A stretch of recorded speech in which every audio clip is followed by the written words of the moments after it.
Salam alaikum. Donc, c'est un réel plaisir d'être parmi vous et je remercie infiniment le bureau de MG Maroc de m'avoir invité pour vous parler d'un thème aussi important, un thème de pratique courante qui sont les ménométrorragies.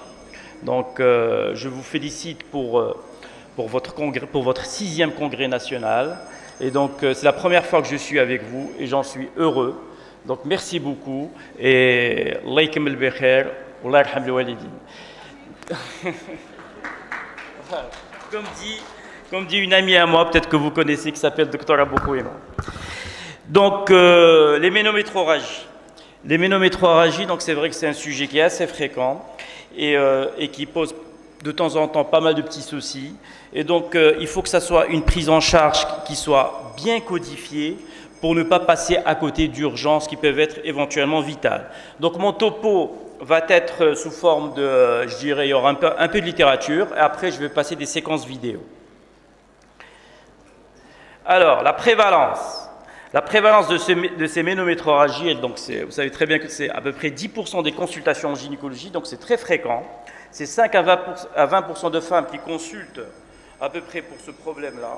Et le souci de ces ménométrorragies, donc c'est opérer des patientes alors qu'en fin de compte, il n'y a rien. Ce sont des ménométrorragies qui sont d'origine fonctionnelle.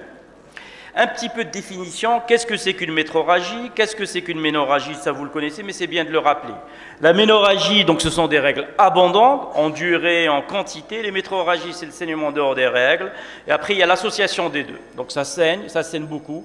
Et quand ça saigne beaucoup, ça retentit sur la patiente. Et si ça retentit sur la patiente, c'est clair que ces patientes-là perdent du fer. Donc si elles perdent du fer, c'est clair qu'il faut les supplémenter en fer. Et la spanioménorrhée, c'est l'allongement de la durée des règles. Il faut savoir qu'un cycle, ça c'est bien de le rappeler, un cycle normal, il a une durée de 21 à 35 jours. Les règles durent 3 à 6 jours, donc quand ça dépasse 6 jours, à ce moment-là, on parle de ménorragie. Les pertes sanguines sont estimées à peu près à 35-40 ml, donc c'est soit 16 mg de fer. Et quand on dépasse 60 ml par mois, qu'est-ce qui se passe? La femme, elle commence à perdre du fer et ça retentit sur elle et elle fait de l'anémie. Et donc là, il faut essayer de comprendre pourquoi. Surtout si la patiente n'a pas une alimentation riche en fer. Donc, il faut la supplémenter, c'est clair, c'est hyper important, mais il faut la supplémenter. Mais d'abord, il faut essayer de comprendre pourquoi. Donc, il faut chercher une étiologie. Regardez là, ça cette diapo, je l'ai passé. Nous, on est là, en Afrique du Nord, on a à peu près 20% de femmes qui souffrent d'anémie. Donc si ces femmes souffrent d'anémie et elles veulent entamer une grossesse ou quoi que ce soit, c'est clair, il ne faut pas oublier de les supplémenter en fer. Il ne faut pas oublier de les supplémenter en fer et en acide folique pour essayer de prévenir les anomalies de la grossesse, que ce soit les fausses couches à répétition, que ce soit les anomalies tube-neurales, que ce soit l'accouchement en lui-même. Si jamais il n'y a pas assez d'hémoglobine, si jamais les réserves sont basses et l'accouchement est hémorragique, ça peut être vital pour la patiente. Donc, je dirais, la supplémentation en fer est très, très importante chez nos femmes qui désirent de grossesse et chez nos femmes qui ont des petits soucis à type de saignement, que ce soit avant la grossesse ou pendant la grossesse. Quels sont les facteurs qui interviennent, je dirais, sur le plan physiologique, chez la femme en dehors de la grossesse et qui saignent? Vous savez très bien qu'en fin de cycle, il y a une chute systémique et locale de la progestérone et qui coïncide avec une sécrétion accrue de prostaglandine. Donc, s'il y a un déséquilibre entre ces deux types de prostaglandine, c'est clair que la patiente va saigner. Parce qu'il y en a deux. Il y a celles qui sont vasoconstrictrices et celles qui sont vasodilatatrices. Donc, un déséquilibre entraîne des ménorragies. D'où l'intérêt, rien qu'en comprenant ça, en comprenant ce type de déséquilibre, de donner des antiprostaglandines quand nous avons des ménorragies qui sont fonctionnelles. Je dirais, celui qui fait référence, vous le connaissez, c'est le Panstil. Donc, quand les règles commencent, entrent en jeu des mécanismes de l'hémostase primaire. Donc, il y a deux éléments, c'est le thromboxane et le PGF2-alpha, qui, eux, ont un rôle de vasoconstricteur, et le PGE2 et le PGI2 qui ont un rôle de vasodilatateur. Et qu'est-ce qui se passe encore sur le plan physiologique? Il y a une fibrinolyse locale. Donc, s'il y a un excès ou une augmentation de cette fibrinolyse locale, qu'est-ce qui se passe? Ça va saigner anormalement. Et là, l'intérêt de donner des antifibrinolytiques. Donc, antiprostaglandine, Antifibrinolytique, surtout dans l'urgence. Antiprostaglandine, antifibrinolytique. Tout ça découle de la physiologie. L'hémostase de l'endomètre, qu'est-ce qui se passe? Il y a des mécanismes d'hémostase primaire par la vasoconstriction locale, mécanismes d'hémostase secondaire par la formation du clou plaquettaire, qui sont à l'origine de la régénération de l'endomètre. Et qu'est-ce qui se passe autre? Il y a autre chose qui intervient dans la physiologie, c'est le déséquilibre des œstrogènes et de la progestérone. Donc si vous avez une phase folliculaire courte, ben c'est clair qu'il n'y aura pas assez de sécrétion œstrogénique, ben c'est clair que ça peut saigner. Si par contre en deuxième partie de cycle, il y a une phase lutéale qui est courte, ben là aussi, l'endomètre est mal imprégné et là, ça va saigner de manière irrégulière. D'où l'intérêt de donner des œstroprogestatifs. Donc 3 molécules, voilà, antifibrinolytique, antiprostaglandine et œstroprogestatif. Donc là, bien sûr, après avoir éliminé une cause organique, là on est dans le fonctionnel. Donc, une fois qu'on a compris cette physiologie, et une fois qu'on a compris un petit peu les mécanismes de ces saignements, surtout quand ils sont d'origine fonctionnelle et qu'on peut les traiter je dirais qu'avec des molécules telles que les œstrogènes, les progestatifs, les antifibrinolytiques ou les antiprostaglandines, eh bien, il faut essayer de voir les caractéristiques de l'hémorragie et son retentissement sur la patiente. Donc, ces circonstances d'apparition, il faut savoir est-ce qu'elle est provoquée ou spontanée. Donc, une patiente qui saigne de manière au moment des rapports, à ce moment, la première chose à laquelle on va penser, c'est quoi? C'est la pathologie cervicale. Donc, avant que j'utilise mon centre d'échographie, je pose un spéculum et je vois mon col. Est-ce que c'est un col suspect? Est-ce que c'est un col bourgeonnant? Est-ce que c'est simplement un col polypoïde qui saigne? Est-ce que simplement c'est une patiente qui se tartine avec les antiseptiques, elle a déréglé la flore vaginale, elle a créé une irritation chronique et là, dès qu'il y a un petit contact, eh ben, ça saigne. Donc tout ça, il faut l'analyser, je dirais, de manière rigoureuse et il faut faire une bonne démarche diagnostique et surtout, toujours, ça saigne, ça retentit sur la patiente. Donc je n'oublie pas de la supplémenter en fer, je n'oublie pas de lui donner du fer, surtout si je vais faire, s'il y a besoin de faire un acte, quel qu'il soit. Donc là, c'est juste une photo pour montrer ce que c'est qu'un col suspect, un cancer du col. Donc regardez, il y a de l'érosion, il y a du bourgeonnement, il y a de l'ulcération. Donc là, il n'y a pas besoin de faire quoi que ce soit. Je fais ma biopsie de col et c'est un cancer du col. D'accord? Alors, quels sont les examens complémentaires? Femme en période d'activité génitale, c'est clair, retentissement de l'hémorragie, c'est clair que je dois faire une NFS, mais je n'oublie pas de doser la ferricine aussi, parce que les réserves en fer, surtout si elle est enceinte, ça c'est important de les savoir, parce qu'on peut avoir un taux d'hémoglobine normal avec des réserves qui sont basses. Donc là, je n'oublie pas de supplémenter. Et bien sûr, femme en période d'activité génitale, je dirais la première chose à laquelle il ne faut pas passer, c'est bien la GU, c'est bien les bêta-CG quantitatifs. D'accord? Trouble du cycle, ça saigne, je ne comprends rien, elle ne prend pas de contraceptif. Et à ce moment-là, je fais des bêta-CG pour m'assurer est-ce qu'elle est enceinte ou pas enceinte. Donc, ensuite, je l'ai examiné, j'ai vu poser mon spéculum, j'ai vu mon col, j'ai vu tout ça. Je fais mon échographe, je suis médecin généraliste, l'échographie est à portée de main, donc je fais mon échographie qui aujourd'hui nous donne des renseignements hyper intéressants. L'hystérosonographie, quand je doute sur une pathologie endocavitaire, pour essayer de voir est-ce que c'est un polype, un fibrome ou autre chose. L'hystéroscopie diagnostique, ça aussi, on va vers la spécialité. Aujourd'hui, on peut faire l'hystéroscopie diagnostique au cabinet, il n'y a pas besoin d'anesthésie.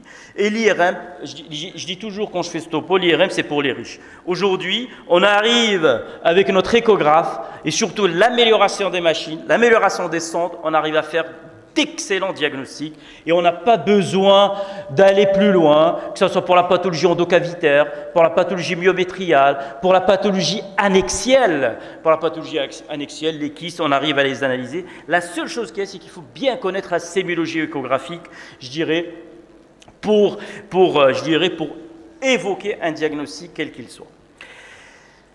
La biopsie, bon, ça se faisait avant, c'est le curetage biopsique qui se faisait, mais aujourd'hui, ça a été, je dirais, à mon avis, c'est en voie de disparition. Bon, c'est encore fait, je dis pas que ce n'est pas encore fait, mais je dirais dans les villes où il y a un hystéroscope, en mon sens, le curetage biopsique, il devrait disparaître parce qu'avec l'hystéroscopie, on fait une analyse, je dirais, complète de la cavité utérine et on arrive à bien voir ce qui se passe à l'intérieur, pourquoi ça saigne. OK ? Alors, le but de ces explorations paracliniques, c'est quoi? C'est faire une démarche étiologique. Est-ce que c'est un saignement d'origine vulvaire? Est-ce que c'est simplement une érosion vulvaire, une ulcération vulvaire? Donc, c'est rien du tout. Donc, à ce moment-là, j'ai mon diagnostic. Ensuite, je vois le col, j'ai posé mon spéculum, je vois le col, je vois les parois vaginales. Quand vous sortez votre spéculum, regardez votre vagin, ne le sortez pas rapidement, parce qu'il peut y avoir simplement une érosion vaginale latérale et ça saigne, et à ce moment-là, vous avez fait votre diagnostic. Avant d'aller et je dirais de faire l'échographie, alors que vous n'avez pas vu votre cavité vaginale. Donc ça, c'est hyper important, je dirais, c'est la chose la première. Je mets la patiente en position gynéco, je vois sa vulve et ensuite je mets mon spéculum, je vois mon col et je sors mon spéculum tout doucement pour voir toutes les parois vaginales, voir est-ce qu'il n'y a pas quelque chose qui est à l'origine de ce saignement. Dans la pathologie du premier trimestre, c'est la GU, la fausse couche, la molle, ça c'est les choses qu'il ne faut pas passer à côté. Les lésions intracavitaires, c'est les myomes, les hypertrophies, l'infection, bien sûr, ne pas oublier le cancer. Les lésions interstitielles, c'est l'adénomiose qui donne un trouble de l'endomètre. Donc, je vous montrerai une séquence vidéo sur l'adénomiose. Le fibrome, quand il est proche de l'endomètre, ça saigne. Le fibrome, quand il est intracavitaire, ça saigne. Et bien sûr, des causes rares telles que le sarcome. Et bien sûr, la pathologie annexielle, tubaire ovarienne. Premier cas clinique, patient de 20 ans qui saigne. Regardez. Voilà. Là, le tour est joué. J'analyse. J'ai mon col qui est là, j'ai mon col qui est par là, j'ai une image hétérogène à ce niveau-là. La première chose que je dois faire, c'est regarder où se trouve mon placenta. Je suis le trophoblast, qui est le futur placenta, je suis au premier trimestre. C'est loin du placenta, donc c'est un hématome au côté opposé du placenta. La première chose, groupe sanguin. Deuxième chose, je supplémente la patiente. Troisième chose, je la mets au repos, antispasmodique, repos, et si le groupe sanguin est négatif et le mari est positif, ne pas oublier les gamma-globulines anti-D, et voilà, et le tour est joué, et surtout, la chose la plus importante, c'est mettre au repos la patiente, ne pas l'inquiéter, parce que on est loin du placenta, d'accord? Surtout le repos, et voilà, je revois la patiente, et souvent, ces hématomes, quand l'utérus est totalement relâché, ces hématomes disparaissent, et le tour est joué, d'accord? Donc voilà, hématome.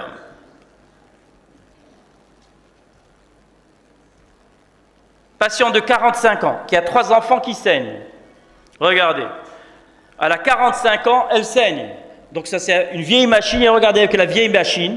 Donc là, on évoque un premier diagnostic, c'est quoi? Je pense que tout le monde a fait le diagnostic. Voilà, c'est une image hétérogène intracavitaire, c'est probablement une molle. Donc je demande quoi? Je demande un ACG quantitatif.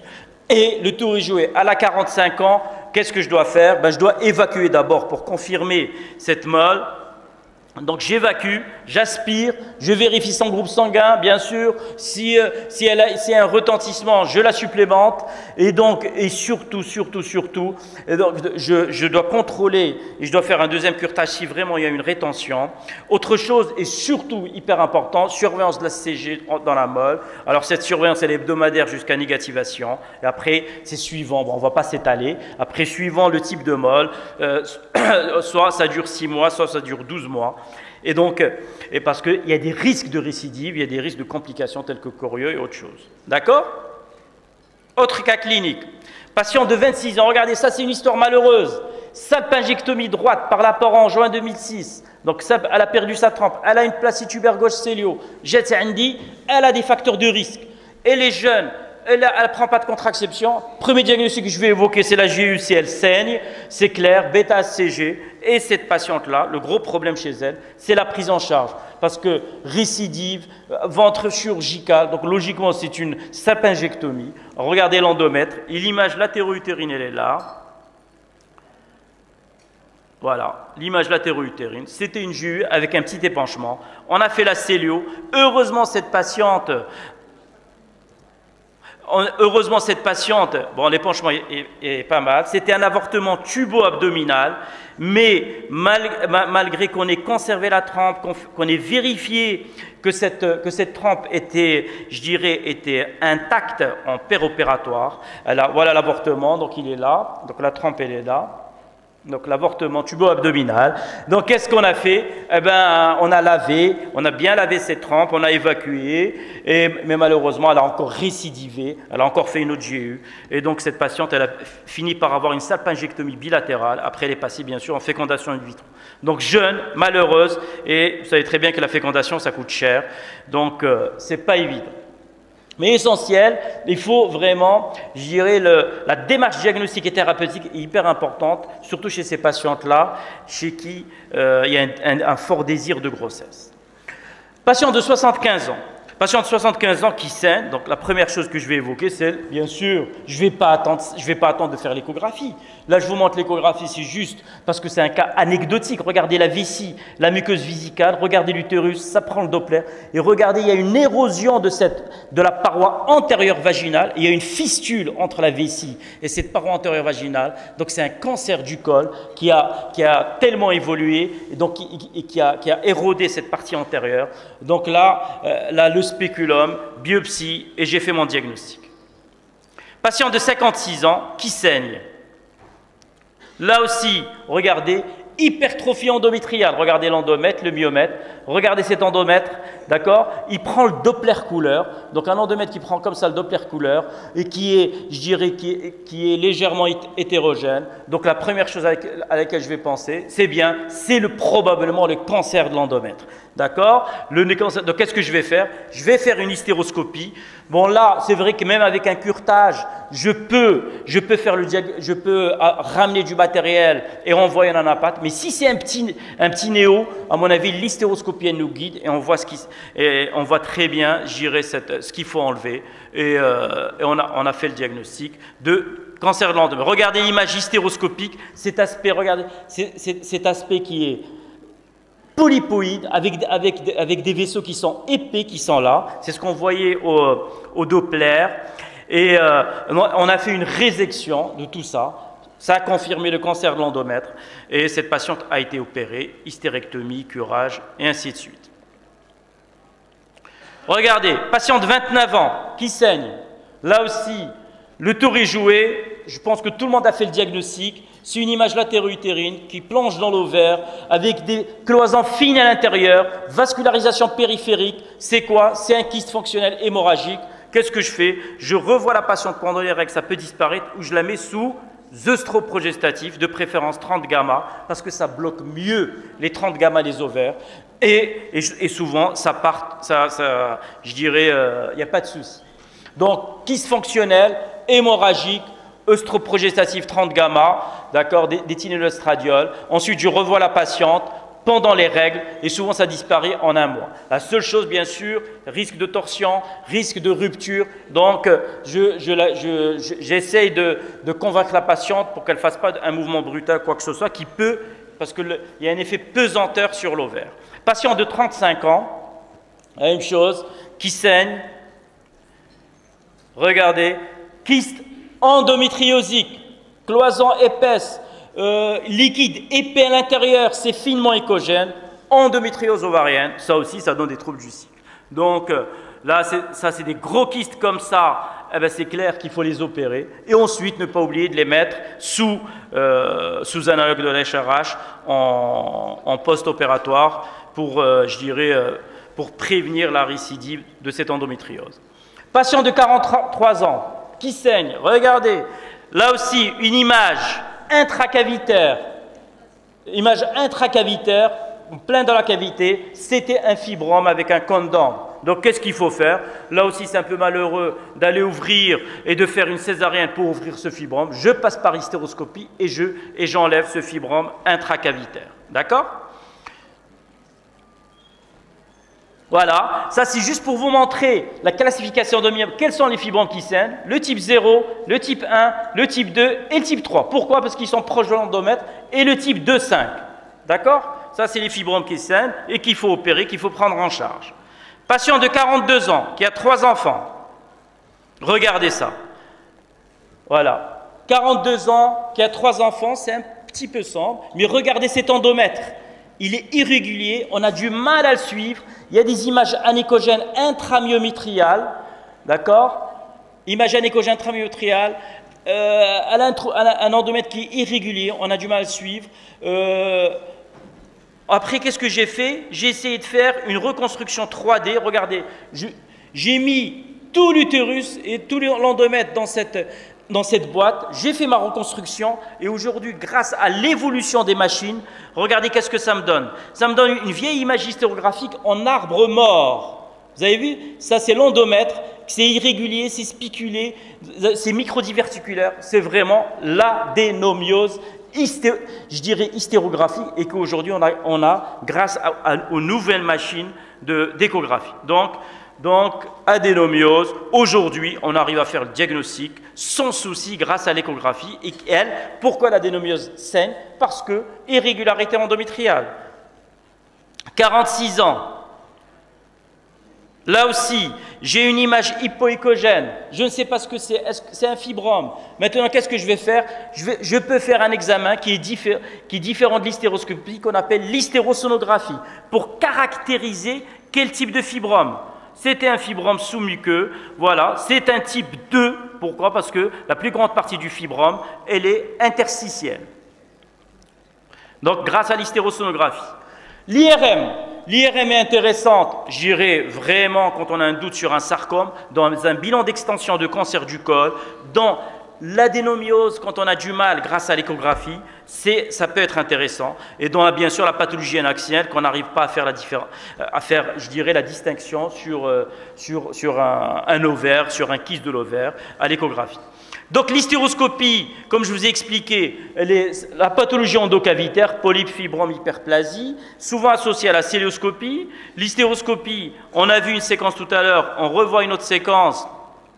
Ça, c'était un fibrome intracavitaire qu'on peut enlever par voie hystéroscopique, qui est là, d'accord? L'autre, c'est souvent associé à la célioscopie pour certains types de fibromes. Regardez ça, c'est un autre fibrome. Donc ça, c'est le fibrome intracavitaire, voilà, qu'on voit bien, qu'on arrive à mobiliser, d'accord? La célioscopie dans certains gros fibromes type 2,5, là aussi on peut le faire par célioscopie aujourd'hui, mais bon, quand on ne peut pas par célio, ben on les fait par laparotomie, ça c'est clair.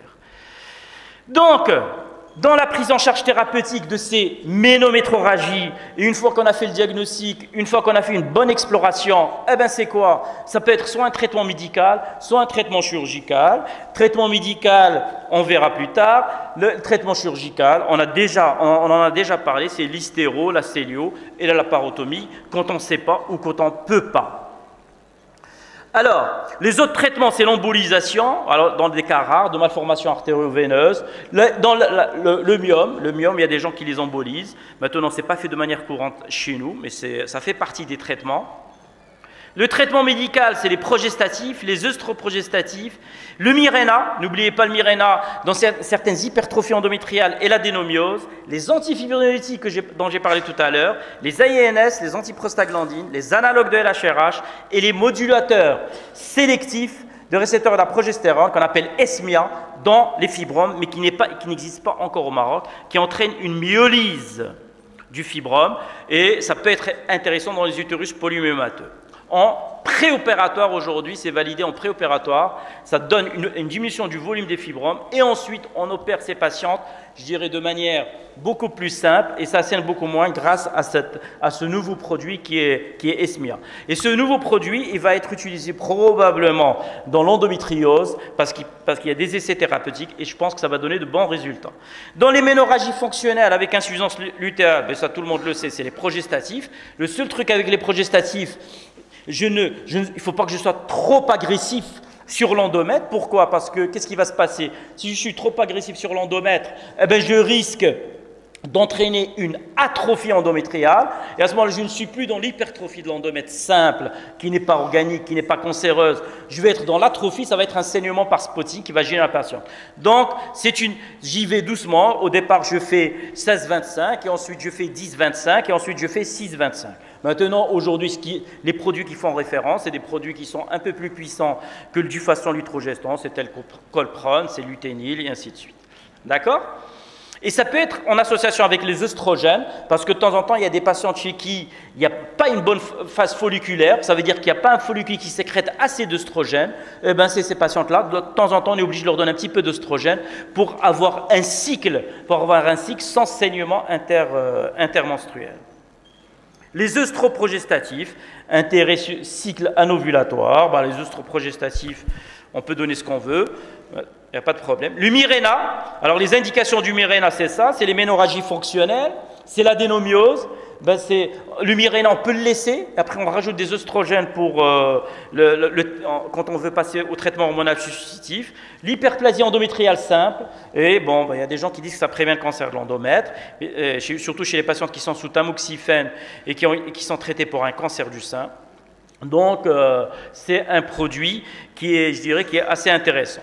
Et bien sûr, ne pas oublier, ça je le répète, de supplémenter ces patientes quand elles saignent en fer. Les antifibrinolytiques, voilà, quand c'est fonctionnel, voilà quand c'est fonctionnel, ou quand j'attends un petit peu avant de décider l'acte chirurgical, qu'est-ce que je fais? Ben, je donne de l'hexacil 3 grammes par jour, je donne un boost d'œstrogène, aujourd'hui c'est ce qu'on a, avant on donnait le Prémarin, aujourd'hui on donne 4 mg, avant on avait l'œstrofème dosé à 2 mg, on ne l'a plus, maintenant ce qui nous reste c'est Ovestin dosé à 1 mg, ben, je fais un boost de 4 mg et je donne du luténil, 3 comprimés par jour, parce que le luténil je dirais c'est un macroprogestatif qui est assez puissant.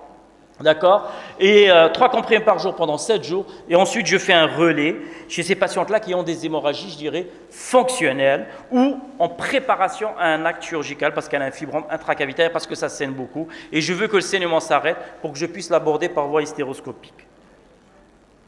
Traitement médical, ben les antiprostaglandines. Pourquoi? Parce qu'il y a un déséquilibre entre les vasoconstrictrices et les vasodilatatrices. Donc c'est pour ça que je donne des antiprostaglandines dans les ménorrhagies fonctionnelles. Donc ne pas oublier de les donner. Donc ils ont un intérêt qui n'est pas négligeable. Donc le Panstil. Les analogues dans l'adénomiose. Donc là, je dirais l'indication primordiale, c'est l'adénomiose. L'endométriose dans les kystes endométrieuses guide de l'ovaire. Après les traitements peuvent aller jusqu'entre 3 et 6 mois. Et voilà, le modulateur sélectif des récepteurs de la progestérone. Alors, modulateur sélectif des récepteurs de progestérone, c'est Esmia. Ça c'est hyper intéressant aujourd'hui dans la préparation je dirais, de la prise en charge des fibromes.